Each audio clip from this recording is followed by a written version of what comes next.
इस समय 84 कोसी परिक्रमा चल रही है, जिसमें तमाम परिक्रमार्थी आ रहे हैं। इसके पहले साधु संतों का एक जत्था भगवान मदार माझा के दुलारे बाग में आया है। आज दूसरा जत्था, इसमें हजारों की संख्या में साधु संत इस दुलार बाग में आए हैं। हम आज यहीं पहुंचे हैं परसपुर विकासखंड के भगवान मदार माझा के दुलारे बाग में। आइए, यहाँ बहुत सारे लोग हैं और इनसे बात करते हैं कि साधु संतों की यहाँ पर क्या व्यवस्था है, इसके द्वारा सारी व्यवस्थाएं कराई जाती हैं और कितने साधु संत यहाँ पर आए हैं। यहाँ पर कुछ लोग हैं, हम उनसे बात करेंगे।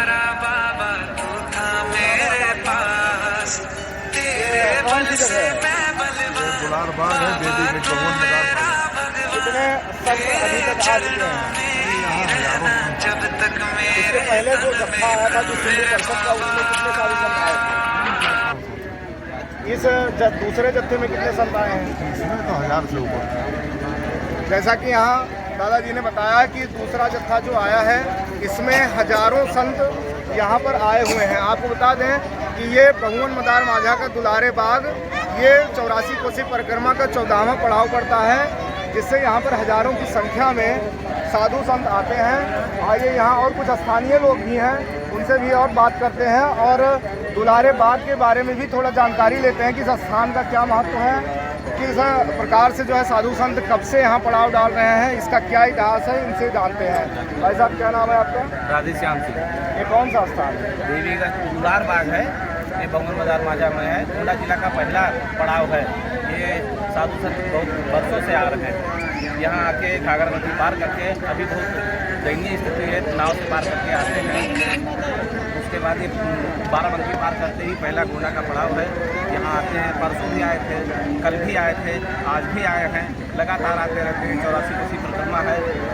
हम लोग धन्य हैं जो इस मार्ग पे हैं, हमारा घर इसी मार्ग पे पड़ता है और हम लोग जो भी कुछ हो पाता है करते हैं। बस यही एक दिक्कत होती है कि बरसों से आ रहे हैं, बस आने का रास्ता बहुत बेकार है और ये बहुत बेकार है। और पुल सरकार तो कह रही है बनवाने के लिए, लेकिन अभी कोई काम स्टार्ट नहीं हुआ है। अच्छा, यहाँ जो साधु संतों के रहने का जो इंतजाम रहता है, वो ग्रामीणों के द्वारा किया जाता है या प्रशासन का कोई सहयोग है इसमें? नहीं, प्रशासन का कोई सहयोग नहीं, ग्रामीण के ही हैं, हमारे गांव के ही हैं। एक मुन्नी देवी हैं, वो आज का वही पूरा देखती हैं। और इससे पहले जो परसों आए थे, वो सिंधु परिषद वाले जो सुरेंद्र जी के थे, वो चंद्र कुमार सिंह बुलंद सिंह हैं, उनके द्वारा पूरा देखा जाता है। बाकी सहयोग पूरे उनके घर का रहता है, गांव का भी रहता है। इस एरिया के जितने भी जो भी कुछ हो पाता है, सब लोगों से कुछ ना कुछ करके देते हैं। अच्छा, यहाँ पे प्रशासन के लोग दिन में या इतनी टाइम आए थे देखने के लिए कि कितने साधु संत आए हैं, या साफ सफाई की व्यवस्था देखने कुछ प्रशासनिक अधिकारी या कर्मचारी कोई आए थे? नहीं, साफ सफाई तो परसों से हो रही थी, सफाई कर्मी वीडियो साहब ने भेजा था और पुलिस भी परसों आई थी। आज तो कुछ आए नहीं, पता नहीं क्या हुआ, क्योंकि ये परिक्रमा एक ही दिन में होती थी। कुछ ये भी सिंधु परिषद 2-3 साल से ऐसा हुआ कि 2-3 भागों में बढ़ गया है, नहीं तो एक ही दिन पूरी परिक्रमा होती थी। अमावस के दिन ही सारे साधु संत यहाँ आते थे, लेकिन अब 2-3 भागों में बढ़ गया। तो परसों आए थे, आज कोई प्रशासन का कोई यहाँ आया नहीं। जैसे यहाँ भाई साहब ने बताया कि परिक्रमा पहले क्या होती थी कि एक साथ में सभी की होती थी, लेकिन 2-3 सालों से परिक्रमा में कई जत्थे अलग अलग हो गए। इसके पहले भी सिंधु परिषद के सुरेंद्र सिंह के नेतृत्व में एक जत्था चलता है। उसके बाद ये दूसरा जत्था जो है गया दास महाराज के नेतृत्व में यहाँ पे आज पहुँचा हुआ है, जिसकी व्यवस्था जो है यहाँ के ग्रामीणों के द्वारा, स्थानीय लोगों के द्वारा की गई है। क्या नाम है आपका? रामदास।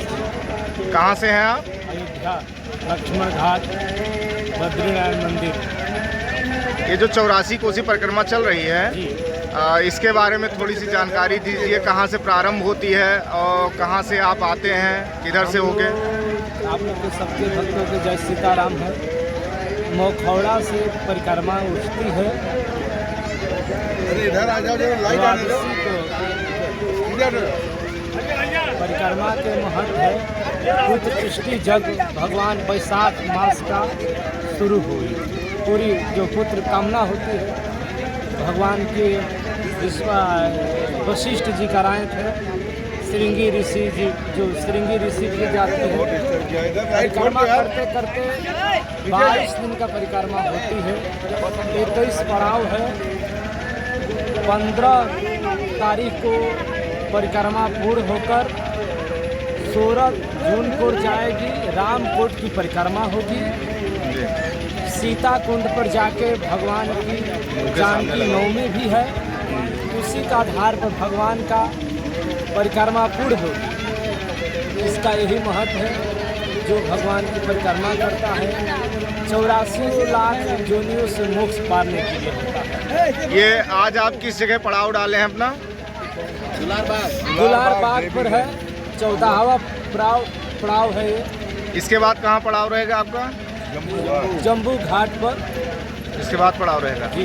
तो इस परिक्रमा के दौरान प्रशासनिक व्यवस्थाएं आपको मिल रही हैं? बहुत व्यवस्था मिल रही है। बहुत सुरक्षा मिल रहा है। एजा भी भक्तों का बहुत सुरक्षा जितना भगत लोग हैं बहुत सेवा करते हैं। ये लोग परिक्रमा नहीं करते हैं, लोग संतों का सेवा करके उतने पुण्य पाते हैं। महाराज जी जरा वो आने दीजिए। रास्ते में आते समय कोई समस्या का सामना तो नहीं करना पड़ा? कोई नहीं, एकदम बिल्कुल आनंद मिला। जलपान की भी व्यवस्था मिला, रुकने की व्यवस्था मिला। यहाँ के जितने भगत हैं इतना सेवा की, सेवा से भरपूर हो गया अयोध्या।